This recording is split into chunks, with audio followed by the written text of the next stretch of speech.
This is 10 Eyewitness News with Anne Fulwood.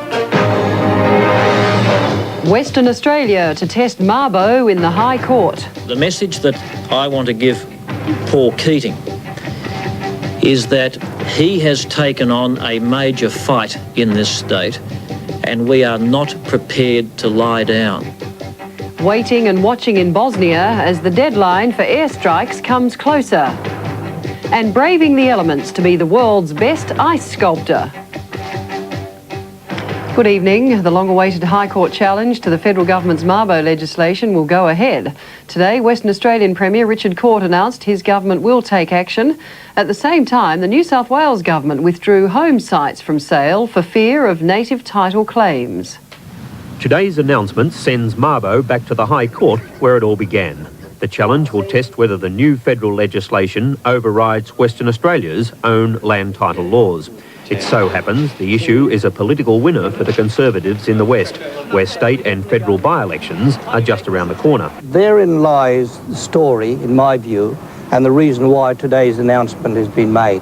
But the Premier, Richard Court, sees it as a matter of states' rights. The message that I want to give Paul Keating is that he has taken on a major fight in this state and we are not prepared to lie down. That fight will begin as soon as next week when the Prime Minister meets the Premiers in Hobart. The states want more money from Mr Keating so they can meet their financial obligations under Mabo. And today in New South Wales, those obligations became more than just a theoretical prospect.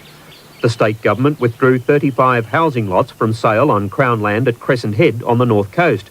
The government, despite legal checks, is not sure whether native title has been extinguished. And therefore the land potentially is capable of sustaining a native title claim.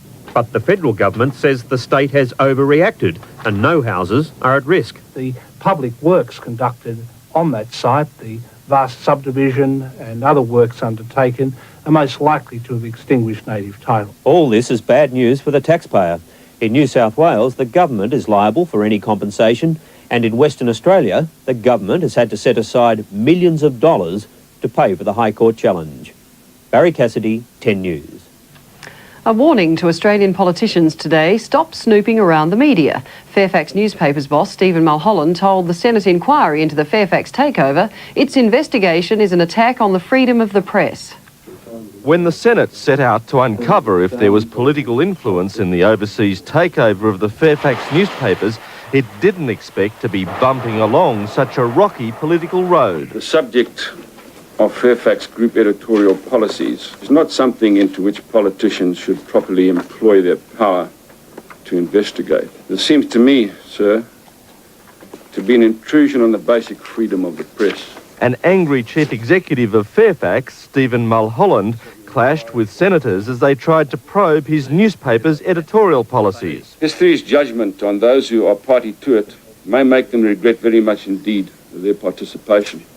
Is that a threat? Is that a threat, Mr Mulholland? I'm asking you a question. That exchange was with Democrats leader Senator Cheryl Curnow, who'd earlier threatened a senior public servant with jail if he didn't produce confidential documents, a move that incensed the government. Senator Curnow's remarks are both bizarre and I think abhorrent to decent standards of justice. Ironically, the Senate inquiry started out as a crusade to protect the freedom of the press, but the incident so far will do nothing to achieve that objective. Paul Smith, 10 News. In one of Australia's biggest fraud cases, a former ANZ bank manager has appeared in a Melbourne court on more than 200 charges involving $92 million. 43-year-old Brenton May of the outer Melbourne suburb of Greensborough faces charges including taking financial advantage, false accounting and theft. Officers from the Police Corporate Crime Group say around $16 million of the missing money is still unaccounted for. May has been bailed to appear in court again in June. The Melbourne coroner has found a doctor at a major children's hospital contributed to the death of a small child. The city's ambulance service has also been criticised for its slow response time to the parent's emergency call. In June 1992, 3-and-a-half-year-old Ricky Grasso fell on his face with a spoon in his mouth. After 2 visits to the local medical clinic, Ricky was referred to Melbourne's Royal Children's Hospital, where he was examined by Senior Medical Officer Dr. Emma Johnson. Dr. Johnson sent him home with instructions to take Panadol every 4 hours. Ricky died 2 days later when an undetected abscess in his throat swelled, blocking his airways. Today, Melbourne coroner Ian West found Dr. Johnson's failure to carry out further tests on Ricky's throat contributed to his death. The hospital has defended its former staff member. A very large number of doctors in a large number of hospitals, not only in Australia but throughout the world, would have followed exactly the same procedures. However, the hospital has apologised to Ricky's parents and is now reviewing its emergency procedures. The coroner was also critical of the ambulance service response time to the family's emergency call. Loreen Deal, 10 News. A Sydney man has successfully sued McDonald's because it refused him a franchise on the basis of false allegations of sexual harassment. Peter Carr has yet to find out what damages he'll receive. Well, obviously I'm very relieved. Peter Carr outside the federal court today after winning an 18-month legal battle with fast food giant McDonald's. The former McDonald's manager signed a contract to run a new store to be built in Mount Druitt, but in June 1992 he was sacked. McDonald's chief executive Peter Ritchie told him there was damning evidence against him concerning sexual harassment. Peter Carr denied the allegations. Today in the federal court, Justice Burkett found that not only were the allegations unsubstantiated, but McDonald's had not investigated them thoroughly.